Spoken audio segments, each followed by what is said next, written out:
दोस्तों आज एक इजी ट्रिक के ज़रिए आज हम बात करेंगे कि किसी भी स्लैब में मकान की हो या किसी भी स्लैब में कंक्रीट वॉल्यूम कैसे निकालते हैं। बिल्कुल एक इजी ट्रिक बताएंगे आपको, ज़्यादा कोई कैलकुलेशन नहीं, ज़्यादा कोई तोड़ मरोड़ नहीं, एक सिंपल सा कैलकुलेशन है, सिंपल सा फॉर्मूला है। आपको अगर आप साइट इंजीनियर हैं तो ये चीज़ें आपको आनी चाहिए।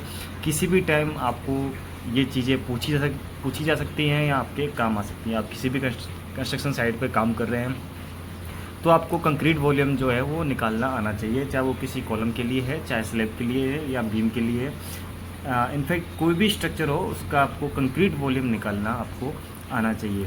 फ़िलहाल हम बात करेंगे कि स्लैब में कंक्रीट वॉल्यूम कैसे निकालते हैं, क्योंकि एक कॉमन स्ट्रक्चर है स्लैब। इसका काम हर जगह पड़ता है, हर साइड पे पड़ता है। तो फ़िलहाल इसके बारे में बात करेंगे, स्लैब के बारे में। मान लीजिए ये हमारे पास कोई स्लैब है जिसका ये हमारे पास एरिया है, यानी कि लेंथ हमारे पास है 5 मीटर, विड्थ हमारे पास है 3 मीटर, और जो स्लैब उसकी थिकनेस है हमारे पास 0.5 मीटर यानी कि 150 mm, यानी कि 6 इंच की हमारे पास स्लैब की थिकनेस है।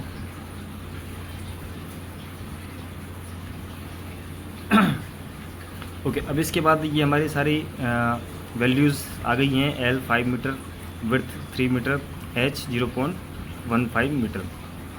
अब उसके बाद क्या करना है, इसका कंक्रीट वॉल्यूम निकालने के लिए एक सिंपल फार्मूला है।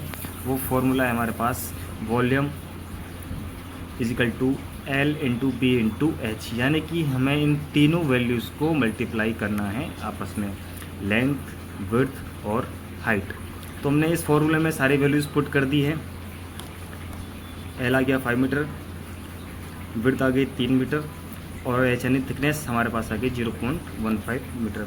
अब इन वैल्यूज़ को मल्टीप्लाई करेंगे। मल्टीप्लाई करने के बाद हमारा जो वैल्यू आई है वो आई है 2.25 क्यूबिक मीटर। हमने सारी वैल्यूज़ मीटर में ली हैं, इसलिए हमारा जो वैल्यू आएगी वो आएगा क्यूबिक मीटर में, 2.25 मीटर। तो हमारा वॉल्यूम कितना आ गया स्लैब